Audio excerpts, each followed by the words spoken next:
SYC, SYCP, SYCT, absent यानी AB, XXX यानी fail या कंपार्ट, RW या लो मार्क्स, और एक टर्म है TMA एब्सेंट, प्रैक्टिकल एब्सेंट। ये सारे कैटेगरी के स्टूडेंट्स के लिए ये वीडियो है। तो इस वीडियो के अंत तक आप बने रहेंगे। जिनका भी रिजल्ट अनसक्सेस है, कंपार्ट है, फेल है, एब्सेंट है, ट्रिपल एक्स है, उसके लिए मेरे पास एक सोल्यूशन है। इस वीडियो का एक एक सेकेंड आपके लिए कीमती हो सकता है, इसलिए इस वीडियो को एस्केप ना करें। अगर आपके रिजल्ट में ऐसे शब्द यूज हुए हैं, तो ऐसे वर्ड यूज हुए हैं, तो दोस्तों मेरे ज़िंदगी का NIOS का, ओपन बोर्ड का, अब तक के एजुकेशन का निचोड़ इस वीडियो में है, इसलिए बहुत ही शिद्दत के साथ मैं ये वीडियो बना रहा हूँ। लेकिन आगे बढ़ने से पहले एक छोटा सा ब्रेक और आई विल बी बैक।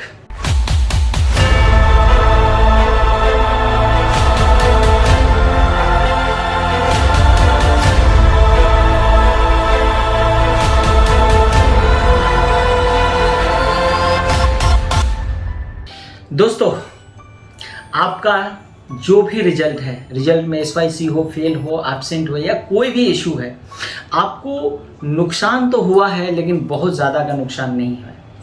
अब आप बोलोगे कि क्या बात कर रहे हैं सर, मेरा रिजल्ट फेल हो गया है, SYC हो गया है, एब्सेंट हो गया और आप बोल रहे हैं बहुत का नुकसान नहीं है, कैसे, बताइए डिटेल में, मैं आपको बताता हूँ। देखो, आप रिजल्ट आपका फेल आया है तो इसमें तो कोई शक नहीं है, आपके समय बर्बाद हुए, पैसे बर्बाद हुए, एनर्जी बर्बाद हुए, लेकिन आपका साल वेस्ट नहीं हुआ है, ये मैं आपको बताना चाहता हूँ। एक और मौका है, कहने का मतलब इस साल भी अगर आपको रिजल्ट आ जाता तो ऐसा नहीं है कि आपके कोई इसी बार कहीं एडमिशन हो जाता, आपका साल बच जाता है, क्योंकि अभी आपका रिजल्ट अभी आया 15 मार्च को। मार्कशीट लेकर वैसे ही सितंबर तक बैठना ही है, आपको अगस्त तक बैठना ही है। चलिए अब मैं आगे सॉल्यूशन की बात करता हूँ। तो अभी अगर मार्क्स आपका पास भी हो जाता, कोई बहुत ज़्यादा आपको अगस्त तक, सितंबर तक ग्रेजुएशन में एडमिशन के लिए आपको वेट करना ही पड़ता, आप कुछ बहुत बड़ा अचीव नहीं कर रहे हैं। अब मैं आगे सॉल्यूशन की बात करता हूँ, क्या हो सकता है, जिनके भी रिजल्ट में ऐसे प्रॉब्लम्स आए हैं उन्हें क्या करना चाहिए। मैं एक एक पॉइंट आपके लिए लिख कर लाया हूँ, सो डैट कि मैं डिटेल में बिना किसी पॉइंट को स्किप किए इस वीडियो पे आप बने रहेंगे। देखो, मैं जो सॉल्यूशन आपको देने जा रहा हूँ उसके कुछ मेरिट्स भी हैं, कुछ डिमेरिट्स भी हैं, कुछ प्रोज एंड कॉन्स तो हर जगह होते हैं, लेकिन सबसे पहले आप ऑप्शन ढूंढ लेना, क्या क्या ऑप्शंस है मेरे पास। ऑप्शंस बताने से पहले मैं आपको SYC, SYCP, SYT और RWAB के मीनिंग बता देता हूँ। 30 सेकेंड में इसके सारे फुल फॉर्म बताए। SYC का मतलब है सब्जेक्ट येट टू क्लियर, मतलब सब्जेक्ट अभी भी क्लियर करने हैं। SYCP का मतलब है subject yet to clear only in practical. Subject SYCT का मतलब है subject yet to clear in theory examination, means theory में आपको अभी भी रिजल्ट पास करना है, प्रैक्टिकल में नहीं करना। AB का मतलब होता है एब्सेंट, RW का मतलब है रिजल्ट विदहेल्ड, मतलब आपके रिजल्ट को रोका गया। XXX, ट्रिपल एक्स का मतलब होता है रिजल्ट को आपको फेल हो गए हैं। अब मैं आगे सॉल्यूशन की बात करता हूं, लेकिन आगे बढ़ने से पहले फिर से मैं बता दूं कि RW वाले स्टूडेंट्स को, जिनके मार्क्स कम हैं उनके लिए, या फिर जिनके TMA में एब्सेंट है, इनके लिए इस वीडियो को लास्ट में बताऊंगा। पहले मैं पॉसिबल सॉल्यूशन बता दूं क्या क्या सॉल्यूशन है। जिनके भी रिजल्ट SYC आए हैं, जिनके भी रिजल्ट फेल आए हैं, उनका पास 3 पॉसिबल सॉल्यूशन है मेरे पास। पहला सॉल्यूशन, जिनके रिजल्ट फेल है, SYC है, बैक है, SYC, SYP सबको मैं फेल समझ रहा हूँ या कंपार्ट समझ रहा हूँ, ठीक है। इनके पास एक ऑप्शन है कि आप ऑन डिमांड एग्जाम फिल कर दो और इसी अप्रैल में एग्जाम दे दो, आपके जल्दी जल्दी में एग्जाम होंगे, जल्दी जल्दी में रिजल्ट आ जाएंगे। लेकिन ऑन डिमांड के कुछ डिमेरिट्स हैं, डिमेरिट्स में बाद में बताऊंगा, पहले सारे ऑप्शंस मैं आपको बता देता हूँ। दूसरा ऑप्शन है कि आपके अगर सब्जेक्ट में क्रॉस लगा है, फेल है, तो आप एग्जामिनेशन फॉर्म भर दो अप्रैल सेशन वाले एग्जाम का। जी हाँ, अप्रैल में जो एग्जाम होने वाले हैं उसका एग्जाम अब बढ़ करके जून में होएगा, जून में, तो उसके लिए आप एग्जामिनेशन फॉर्म भर दो। अगर आपका रिजल्ट में फेल है, SYC है, एब्सेंट है, तो आप उसका एग्जामिनेशन फॉर्म भर के और फिर से ये कर दो। तीसरा ऑप्शन है आप बोर्ड ही चेंज कर दो। शॉर्ट, आप NIOS छोड़ दो। लेकिन सबको मैं छोड़ने की कोशिश सलाह नहीं दूंगा। वैसे स्टूडेंट जिन्हें लग रहा है कि मेरा रिजल्ट NIOS से भी क्लियर नहीं हो पा रहा है, इसमें भी समस्या है, उसको ये बोर्ड छोड़ ही देना चाहिए। दोस्तों मैं आपको सच्चाई बता रहा हूँ, NIOS बोर्ड CBSE से ज़्यादा टफ है, आपको पता है, क्योंकि यहाँ पे सिलेबस 11th और 12th दोनों से पूछे जाते हैं, प्लस इसके सिलेबस थोड़े से एक्स्ट्रा होते हैं। अब CBSE वाले बोर्ड भी के स्टूडेंट्स भी CBSE में जो ठीक ठाक पढ़ा होता है उसके लिए भी टफ हो जाता है। बहुत सारे बच्चे NIOS में इसलिए भी एग्जामिनेशन देते हैं क्योंकि उनको लगता है कि NIOS में बहुत ज़्यादा चोरी चलतेगी और ये सब होगा, बट ऐसा नहीं होता है। अब मेरे पास एक ऑप्शन है कि आप NIOS बोर्ड को ही चेंज कर दो। अब आप बोलोगे सर बोर्ड चेंज करेंगे तो कौन से बोर्ड के पास जाए?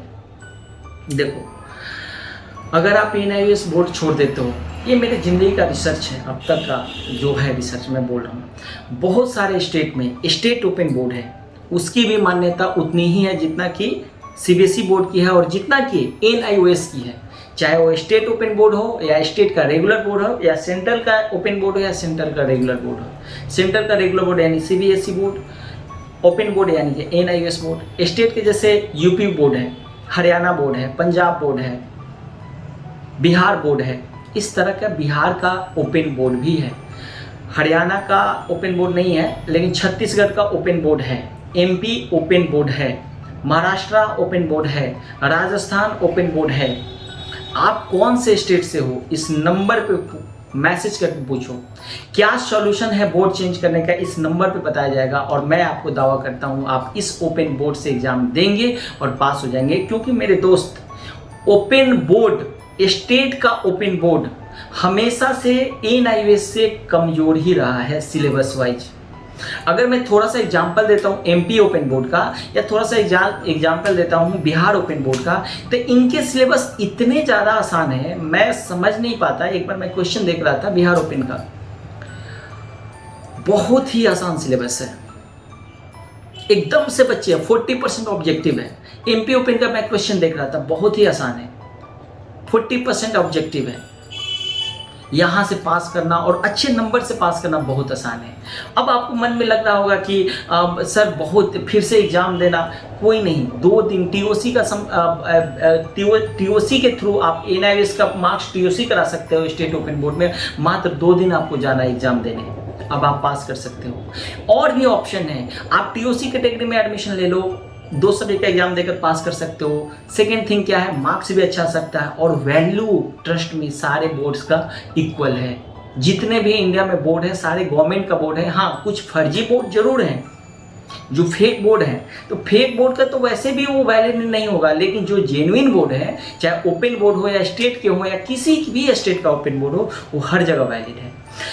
अब मैं, अगर किसी भी स्टेट ओपन बोर्ड में जाने के इच्छुक होंगे, इस दिए गए नंबर पे कॉल करके आप जानकारी लें, व्हाट्सअप करके जानकारी लें कि आप इस स्टेट से हो, आपको क्या करना चाहिए। आप मैसेज में डालेंगे मैडम या सर, ये मेरा नंबर नहीं है, टीम के लोग हैं, डिफरेंट स्टेट ओपन बोर्ड का काम करते हैं, यहाँ से आपको मदद मिल जाएगा। उनसे सवाल पूछना व्हाट्सएप पे कि मैडम मैं NIOS बोर्ड में इस सब्जेक्ट में फेल हूँ और मुझे अब क्या करना चाहिए, कौन से ओपन बोर्ड में जाना चाहिए, प्लीज़ सजेस्ट मी। वहाँ से आप लोग उनको आपको गाइड करेंगे अपने, हालांकि अभी वो लोग भी बहुत ज़्यादा बिजी हैं, बट आप उसमें मैसेज करना, आपको वहाँ से आपको सेशन दिया जाएगा, सो डैट कि आपका साल बच सके, आप आसानी से पास हो सके।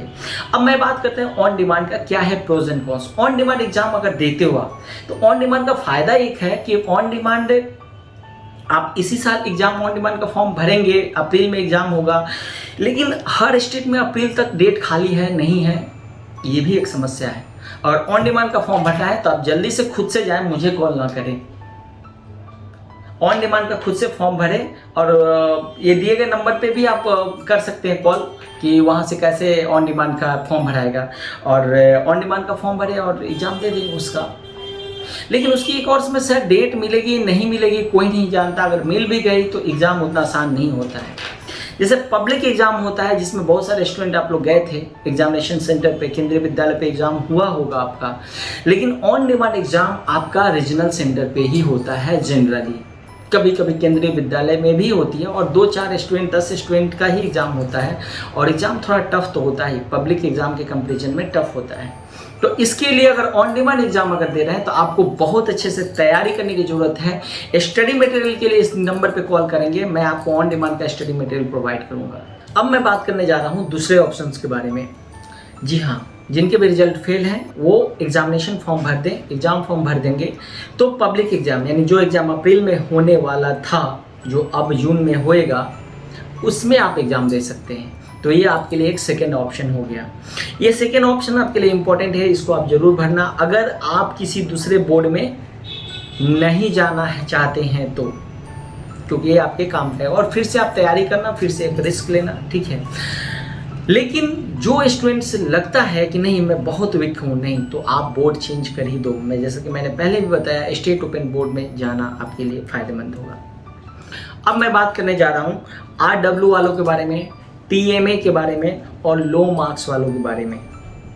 जिनके भी रिजल्ट में RW आया है, TMA एब्सेंट आया है या मार्क्स ही कम आया है, 41% मार्क्स है, 39% मार्क्स है, वो क्या करेंगे आगे वो मार्क्स को लेकर के? कहीं कुछ एडमिशन नहीं होगा तो फिर क्या करेंगे? आपके लिए मैं बता रहा हूँ, जो भी स्टूडेंट का रिजल्ट RW आया है, RW का मैं मतलब बता दूँ पहले, उसके बाद मैं TMA और लो मार्क्स वाले के बारे में बात करूँगा।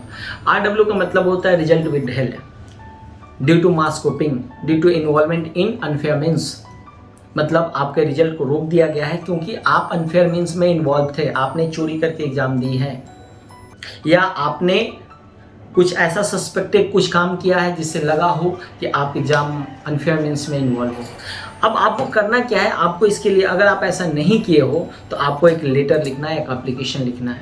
एप्लीकेशन आपको नोएडा हेडक्वार्टर में सेक्टर 62 A/37 गूगल से अपना एड्रेस निकाल करके उस एड्रेस पे आप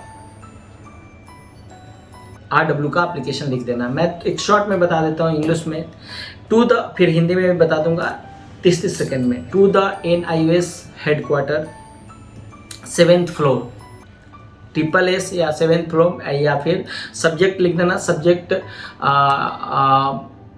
मैं फिर से बोलता हूँ, to the NIOS headquarter SSS student support system, SSS department. Subject में लिखना रिगार्डिंग RW रिजल्ट विदहेल्ड, और उसके बाद मैटर लिख देना कि to the sir must humbly I respect I want to say that my result has been RW and I have never involve in any kind of unfair means, kindly clear my result. आप बना के लिख देना अपना नाम, roll number और mobile number दे देना। हिंदी में जो स्टूडेंट्स एग्जाम ये एप्लीकेशन लिखेंगे वो सेवा में NIOS हेडक्वार्टर लिखेंगे, जो उसका एड्रेस है A/37 institutional area Noida sector 62 NIOS, आप वो देख लेना गूगल से। और सब्जेक्ट में लिखना SSS डिपार्टमेंट को आप लिखेंगे, सेवा में NIOS SSS डिपार्टमेंट, विषय RW के संबंध में सेवा में। वहाँ से कहना ये चाहता हूँ, सविनय निवेदन ये है कि मेरा रिजल्ट RW हो गया, मैं किसी तरह के अनफेयर मीन्स में इन्वॉल्व नहीं था, काइंडली मेरा रिजल्ट को क्लियर कीजिए ताकि मैं आगे की पढ़ाई को कंटिन्यू कर सकता हूँ। योस अपना नाम, मोबाइल नंबर और रोल नंबर लिख करके, और RW वाला रिजल्ट आपको उस एप्लीकेशन के साथ अटैच करके उसको लेटर को आप हेडक्वार्टर भेज देंगे। देखो लेटर भेजने से होता क्या है, रिजल्ट आ जाता है, 80% केस में रिजल्ट आ जाता है। ये मेरा 8 साल का 10 साल का अनुभव कह रहा है। रिजल्ट का एप्लीकेशन देने से एटलीस्ट हेडक्वार्टर को ये लगता है कि स्टूडेंट सीरियस तो है अपने रिजल्ट को लेकर के।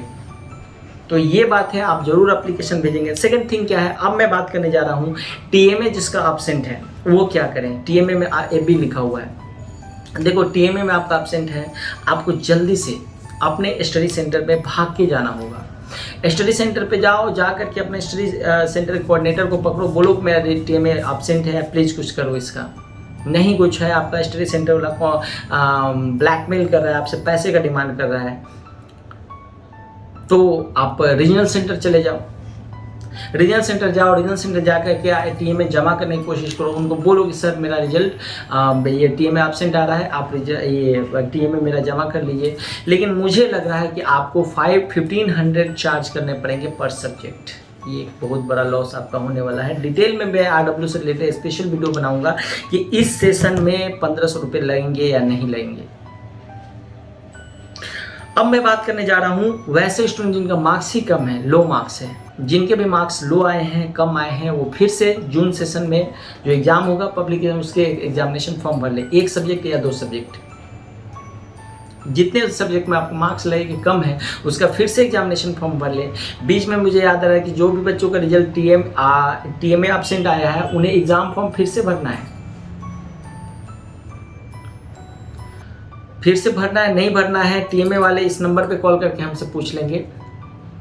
और जो भी लो मार्क्स वाले जो उनको मैंने बता दिया कि एग्ज़ाम फॉर्म आपको भरना पड़ेगा, फिर से एग्ज़ाम देना पड़ेगा आपको उस सब्जेक्ट का, और इस तरह से आप कर सकते हैं। नहीं तो आप भी दूसरे बोर्ड में, ओपन बोर्ड में स्विच कर सकते हैं और वहाँ से अच्छे मार्क्स लेकर के आप आगे की पढ़ाई कर ले। देखो हमारा एजुकेशन सिस्टम कुछ ऐसा है जिसमें मुझे हंसी आती है। मैं लॉर्ड मैकेले का भी एजुकेशन सिस्टम पढ़ा है और वही सिस्टम आज तक चला आ रहा है। जो अंग्रेजों ने सिस्टम बनाया था वही सिस्टम आज तक चलाया है, और इसके पीछे का हिस्ट्री बहुत खतरनाक है दोस्तों, बहुत ही गंदा है। इस एजुकेशन सिस्टम को चेंज करना ही चाहिए। सिस्टम कुछ ऐसा बनाया कि हमारा सिस्टम ही हमें अपने बीच में बांटने का काम किया। मतलब एक ही क्लास का लड़का एक दूसरे से दुश्मन हो जाता है, प्यार नहीं करता है। उसमें ग्रेडिंग सिस्टम आ गया, तुम फर्स्ट हो, तुम सेकंड हो, तुम थर्ड हो। ये तीनों आपस में लड़ रहे हैं, खुन्नस में है, द्वेष में है, जलन में है। बैक बेंचर, फ्रंट बेंचर, तुम पढ़ने में कमज़ोर स्टूडेंट, और कमजोरी किस आधार पर तय किया जाए कि ये स्टूडेंट पढ़ने में कमज़ोर है, ये टॉपर है, सिर्फ इसलिए कि वो फिजिक्स में तेज है और वो फिजिक्स में तेज नहीं है। वो साइंस में तेज है, साइंस में कम तेज है, ऐसे आप जज नहीं कर सकते। वो साइंस में कम तेज है लेकिन क्रिकेट में बहुत बकवास है, वो पॉलिटिक्स में बहुत बकवास है, उसके पास बिजनेस आइडिया नहीं है। मैंने एक से एक सक्सेसफुल लोगों को देखा है जिसका एकेडमिक अच्छा नहीं रहा है, चाहे वो स्टीव जॉब्स हो, ये धीरू भाई अंबानी हो या अनिल अंबानी हो। एक से एक पॉलिटिशियन को देखा है जो इनका एकेडमिक बहुत ही गंदा रहा है, और वो लड़का एक्चुअली में बना होता है किसी और चीज़ के लिए, लेकिन उससे ज़बरदस्ती मैथ, साइंस, फिजिक्स के आधार पर जज किया जाता है कि पढ़ने में अच्छा है। एक बार बचपन में तय हो जाता है कि ये फलाना व्यक्ति पढ़ने में वीक है, कमज़ोर है, वो ज़िंदगी भर उसके दिमाग में रहता है कि हम तो पढ़ने में कमज़ोर हैं, हमारा तो कुछ नहीं हो सकता। दोस्तों ये हमारे एजुकेशन सिस्टम का प्रॉब्लम है। हमारा एजुकेशन सिस्टम किसी को आइडेंटिफाई कर ही नहीं पाता है कि बच्चा किस लिए बना है। जो ये हमारे यहाँ ही गुरुकुल पद्धति जब था हमारे यहाँ, तब ऐसा आइडेंटिफाई किया जाता था। हमारे जो गुरु होते थे जो गुरुकुल में, वो ऑब्जर्व करते थे स्टूडेंट्स के बिहेवियर को, किस लिए बना है, उसको सारे काम करना पड़ता है। हालांकि नया जो एजुकेशन पॉलिसी आया है उसके मैं पक्ष में हूँ, बट मैं थोड़ा ज़्यादा बढ़ गया। आप ये ना करें, ज़्यादा टेंशन ना लें। अगर ज़रूरत हो दूसरे सब्जेक्ट, दूसरे बोर्ड को ऑप्ट कर ले। मुझे यहाँ तक इतना प्यार से सुनने के लिए आप सभी दोस्तों को मेरा बहुत बहुत धन्यवाद।